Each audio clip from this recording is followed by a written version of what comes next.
Hey guys, my name is Nick and welcome back to the channel, and in this video we're going to be taking a look at the new faction focus for 9th edition for Imperial Knights. Now Games Workshop over the weekend, it is Sunday as I record this, have released their faction focus articles on Imperial Knights and Chaos Knights, and we're going to work out how we can use these big monstrosities as we go into 9th edition. So let's get straight into the video.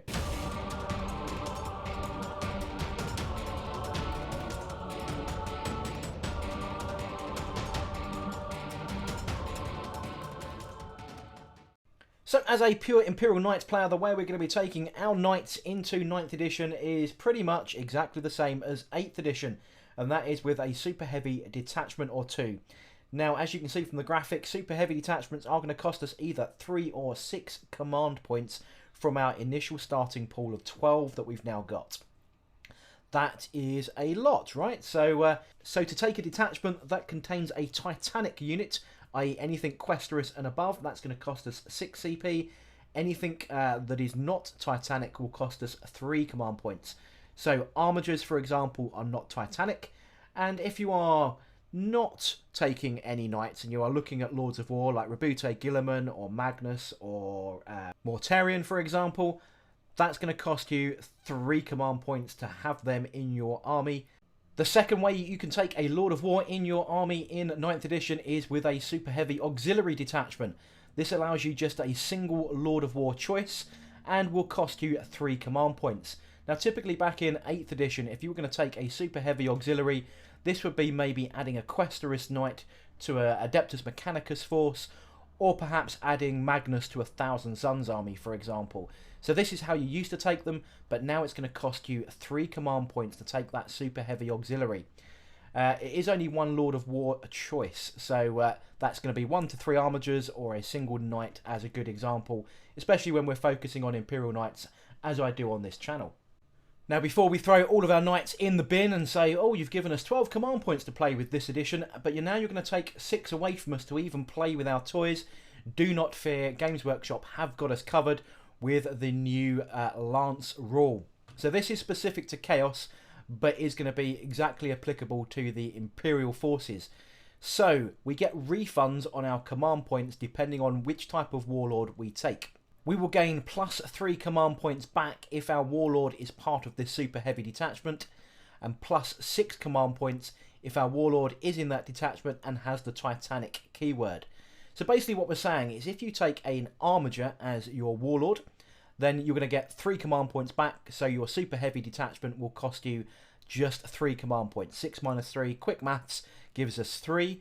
If our Warlord, though, in this Super Heavy Detachment is a Questorous or above, which has the Titanic keyword, then we're going to get a full refund and our 6 command points are back in our pool.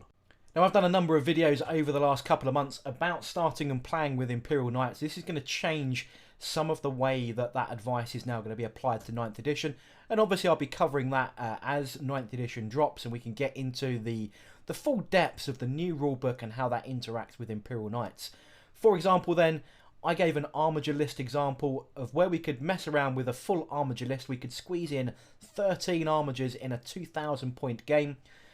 That's actually using 6 Lord of War slots to be able to do that. Now, that's just based on the models that I have.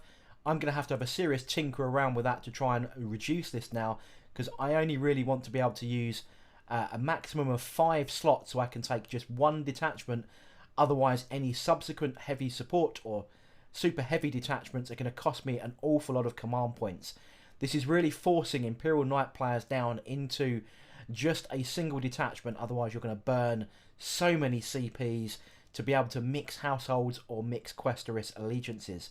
So my little graphic that I've got up at the moment showing all of these different types of models that I have in my army for an Armiger list is going to have to be re-evaluated slightly, because that's just not going to work for me now, because if I've got 6 Lord of War slots, I'm going to have to take another detachment, and that detachment is going to cost me a lot of my CP. So that then covers how we can take Lords of War and Imperial Knights, or Chaos Knights if you are so inclined, into 9th edition. So we really are going to be pushed into that single Super Heavy Detachment, so that we then have to take our Warlord in it, which means that we will get our 12 CP starting the game. If we're going to try and mix and match between households and allegiances, we are going to be seriously penalised for it.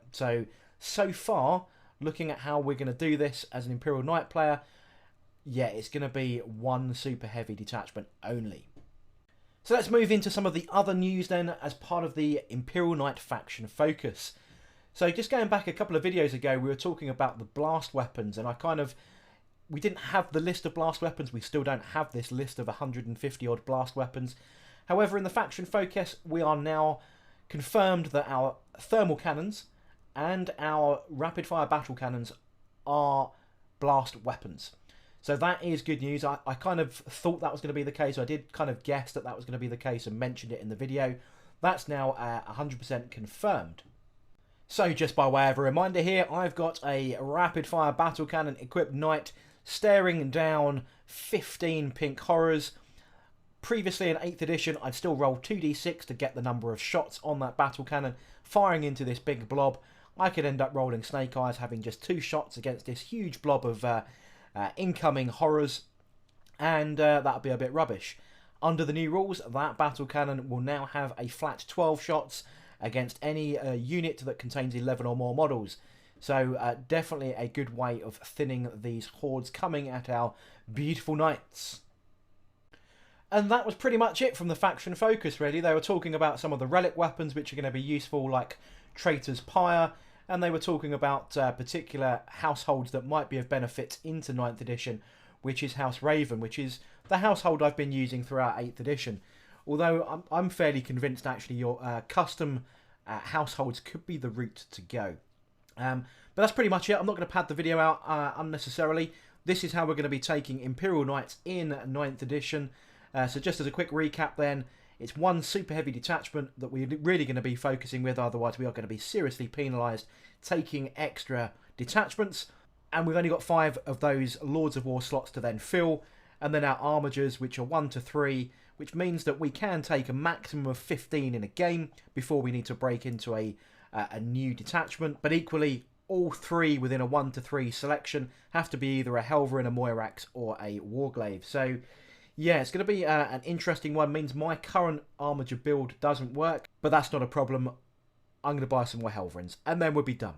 But there we go. I hope you enjoyed this quick breakdown video of how we're going to be taking Imperial Knights into 9th edition. And if you are interested in joining me on that journey of 9th edition Imperial Knight goodness, as the rulebook comes to bear, hopefully in about 3 or 4 weeks, we're expecting, back end of July, then don't forget to subscribe to the channel. Helps me out a great, costs you nothing, and would be much appreciated. But I hope you enjoyed this quick video. If you did, don't forget to like, comment, and subscribe, and I shall catch you guys on the next video.